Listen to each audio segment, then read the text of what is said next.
বন্ধুরা, তো আজ চলুন মৌলিক সংখ্যা 1 থেকে 100 পর্যন্ত যে মৌলিক সংখ্যাগুলো রয়েছে এগুলো সম্পর্কে জেনে নিই। 1 থেকে 10 এর মধ্যে মৌলিক সংখ্যা রয়েছে 4টি। 2, 3, 5, 7 এই 4টি মৌলিক সংখ্যা এর ভিতরে রয়েছে। আবার 11 থেকে 20 এর ভিতরে 4টি মৌলিক সংখ্যা রয়েছে, দেখতে পাচ্ছেন। 11, 13, 17, 19 এই 4টি মৌলিক সংখ্যা রয়েছে। 21 থেকে 30 এর ভিতরে 2টি মৌলিক সংখ্যা রয়েছে, সেগুলো 23, 29। 31 থেকে 40 এই 31 থেকে 40 এর মধ্যে 2টি রয়েছে, 31 আর 37। আর 41 থেকে 50 এর ভিতরে 3টি মৌলিক সংখ্যা রয়েছে।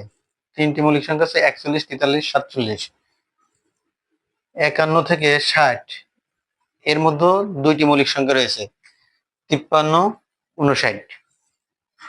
আবার 61 থেকে 70 এর ভিতরে 2টা মৌলিক সংখ্যা রয়েছে, 61, 67। আর 71 থেকে 80 এর ভিতরে 3টি মৌলিক সংখ্যা রয়েছে, 71, 73 আর 79। 81 থেকে 90 এর ভিতরে 2টি মৌলিক সংখ্যা রয়েছে, 83 আর 89। আর 91 থেকে 100 এর মধ্যে একটি মৌলিক সংখ্যা আছে, ছিল 97। এই যে টোটাল মৌলিক সংখ্যাগুলো রয়েছে এসে মোট হচ্ছে 25টি। এইগুলো যোগ করলে মোট 25টি হবে। আর এইগুলোর যোগফল যে 1060 করছিলাম, 11 থেকে 42 পর্যন্ত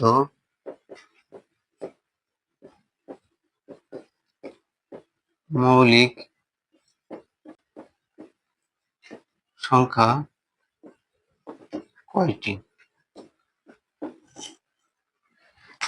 যে 11 থেকে 42 পর্যন্ত মৌলিক সংখ্যা কয়টি? এখন ক নাম্বার 5টি, খ নাম্বার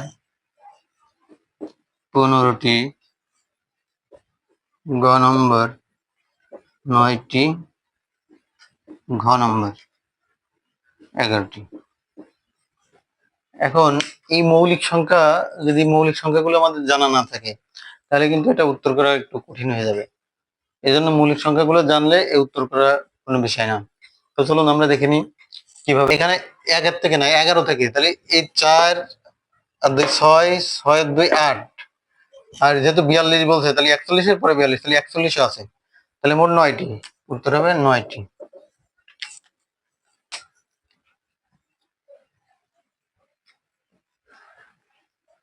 আবার এই একই প্রশ্ন যদি 11 থেকে 42 এর মধ্যে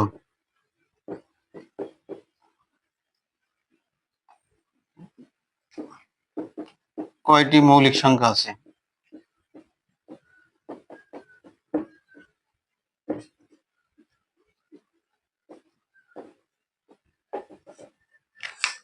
এখানে একটা পার্থক্য আছে, যে পর্যন্ত, এটা বলেছে পর্যন্ত আর এটা মধ্য, অর্থাৎ 11 আর 42 এর মাঝখানে, এর মধ্যে কয়টা মৌলিক সংখ্যা আছে এটা নির্ণয় করতে হবে। তো এটা আপনাদের আপনারা বলবেন, কমেন্টে উত্তর করবেন।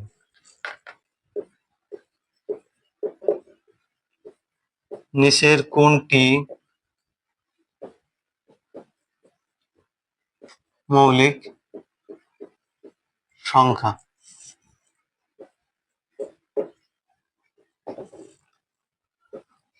2,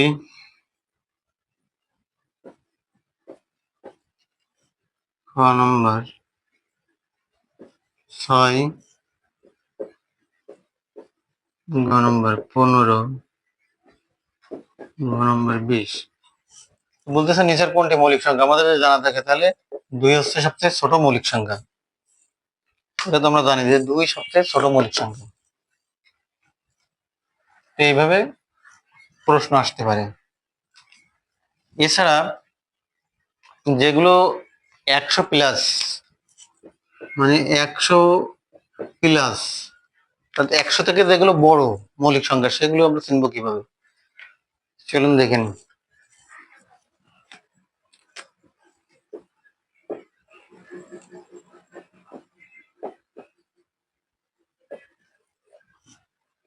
যাদের একক স্থানীয় অঙ্ক 1, 3, 7, 9 থাকবে, যেসব সংখ্যার একক স্থানীয় অঙ্ক 1, 3, 7, 9 থাকবে, এই সকল সংখ্যা মৌলিক হতে পারে।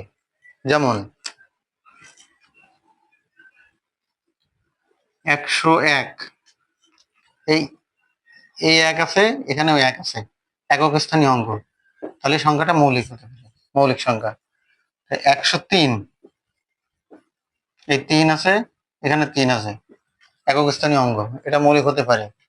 107, একক স্থানীয় অঙ্ক 7 আছে, মৌলিক হতে পারে। আবার 109, এই 9, এই 9, একক স্থানীয় অঙ্ক 9 আছে, সুতরাং সংখ্যাটা মৌলিক। এভাবে একক স্থানীয় অঙ্ক যদি এই চারটার একটা থাকে তাহলে সেটা মৌলিক হওয়ার সম্ভাবনা বেশি।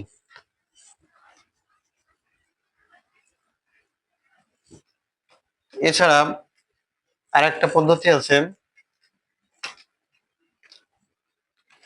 যাদের যে সংখ্যাগুলো থাকবে, অনেক বড় সংখ্যাগুলো যখন থাকে তখন এই সংখ্যাগুলো যদি যোগফল মৌলিক সংখ্যা হয় তাহলে সংখ্যাটি মৌলিক হতে পারে। যেমন একটা উদাহরণ দেওয়ার জন্য, একটা বোঝানোর জন্য উদাহরণ দিচ্ছি। যেমন 4, 4, 3, 2,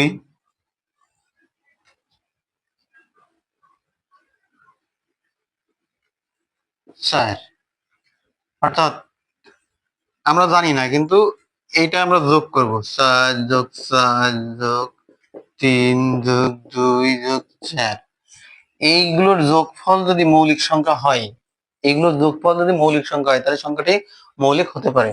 দেখি, 4, 4, 8, 8, 3, 11, 11, 2, 13, 13 হচ্ছে 17, 17 যেহেতু মৌলিক সংখ্যা, 17 একটা মৌলিক সংখ্যা, তাহলে 17 যেহেতু মৌলিক সংখ্যা সেহেতু সংখ্যাটি মৌলিক হতে পারে।